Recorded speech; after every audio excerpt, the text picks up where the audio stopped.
Tere tulemast, kallis kuulaja. Täna õhtune mõistujutt kannab meil pealkirja, kuidas kuningas kuu peal käis. Kord elas ühes väikses riigis üks suur kuningas. Ta mõõtmetelt ise oli päris väikene, siukene tipa-tillukene lausa, aga süda oli temal hästi suur ja jõuline. Tuksus muudkui tuks ja mitte ainult iseendale, vaid kõikidele teistele ka. Seal oli hästi palju ruumi, tema südameruumis oli hästi avar. Seal oli palju valgeid saale, mis olid täidetud siukest kuldkollase võilille värvi pärgadega. Et igaüks, kes neisse ruumidesse sisenes, sai endale ühe siukse kuldse pärja pähe. Võt siuke kuningas oma siukeste ruumidega oli. Vot nii, ja siis kõik oli justkui väga ilus ja tore ja rahvas oli rahul ja lõbus oli ka.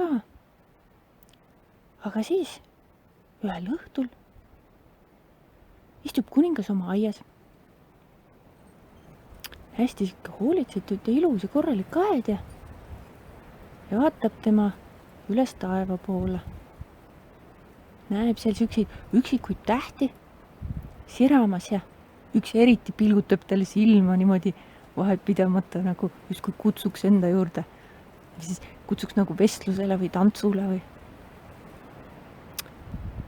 Ja siis hakkas tõusma metsaviirult suur kollaka varjundiga kuu. Parasjagu oli täis kuu. Ta oli täitsa ennast täis. Ja siis ta niimoodi vaikselt tõusis kuuselatvade koha pealt. Kui tõusis ja tõusis. Ei tal kiiret olnud. Tal aega küll. Tal terve öö ja õhtu mööda taevavõlvi liigelda. Astus tema siis see kuu meil oma öisele rännakule ja kuningas jäi teda põnevil jälgima, kuidas tema seal taevavõlvil oma teed pidi mööda käib. Ja järsku tabas kuningat nagu välk selgest taevast üks taipamine. Tema peab ka kuu peale minema. Muud varianti enam ei ole. Ta peab lihtsalt kuu peale minema seal ära käima. Vaatame nägema ära, mis seal kuu teisel pool on. Ta on küll igast lugusid kuulnud ja räägitakse siin ja seal pool maald, et fantaseeritud, et mis seal kuu teisel pool küll kõik olla võiks. Et kes räägib, et seal on tasane, täitsa tasane maa. Siis teised räägivad, et oi, seal on hästi palju künkaid. Üks küngas teise otsa. Mõni tuleb tagasi, ütleb, et mis te poisid räägite, seal on ju roheline lakkav loodus. Mina ei tea, mis küngastest ja tasastest kõrbetest või maadest ta räägite, seal ilus lakkav loodus ja lilled isegi õitsevad, kui väga tahta ja mina ei tea, millest te siin räägite. Kuningalle olid kõik need jutud siis nagu kõrvu jõudnud ja püüdis siis tema mõistatada, aru saada, et mis seal siis tegelikult toimub. Et kuu justkui nagu näitab ühte külge kogu aeg talle. Aga see teine pool on varjus. No mitte ei näita. Palu ja luni ja taha palju tahedaga. Aga ei näita. Ei keera teist põske ette, No mis sa teed, No ei keera, Ja nõnda siis see kuningas, see piisi tipatilluke kuningas istus seal oma aias ja käsi põsakil ja hakkas tegema plaani. Kuidas tema saaks kuu peal ära käia? Mis tal selleks vaja on ja kelle abi vajaks ja kas sinna läheb redel või raketiga saab äkki kiiremini sinna või äkki peaks minema tulppurska vulkaanile küll, et äkki tema saab sinna teda lennutada või kuidas või mismoodi või. No vot. Nõnda seal siis istus ta oma kuninglikus aias imepisike kuningas ja pidas plaani. Kuidas kuu peale minna.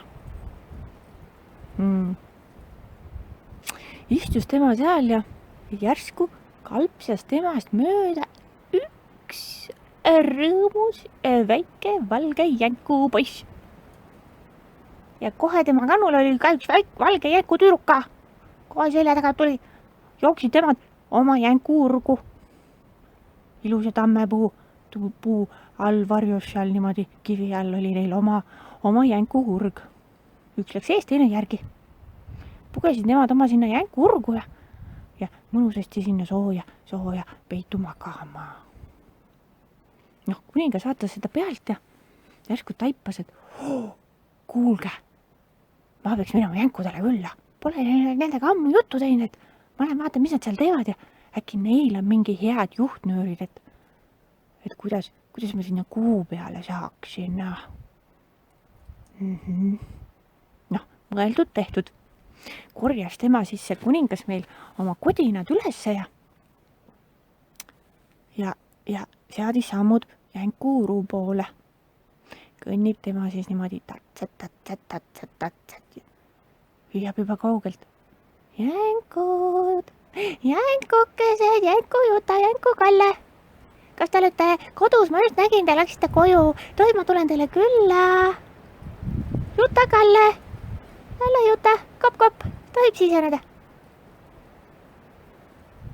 Jänesed olid parasjagu õhtusööki valmistamas ja mõtlesid, et tule aga kuningas sisse, meil siin tead toitu täna rohkem tegime hulgin kohe, et tule sisse, paneme sulle ka taldrikut.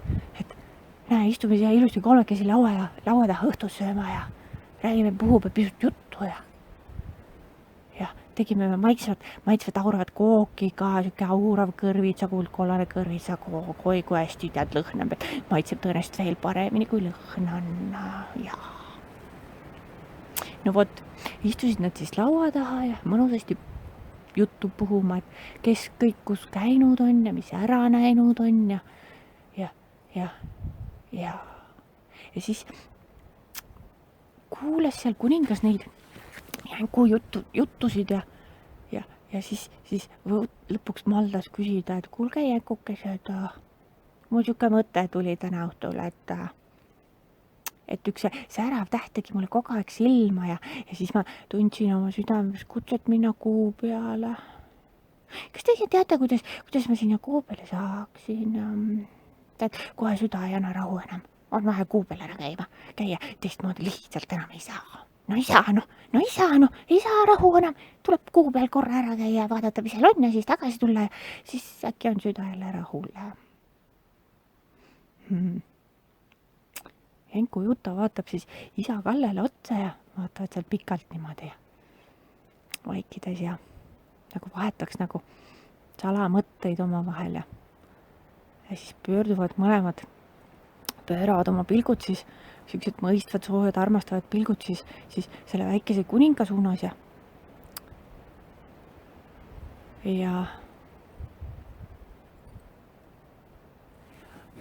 see, kuidas nüüd lugu edasi läheb, sellest kuulete juba homme õhtul. See tuli meil selline pikem järjejutt.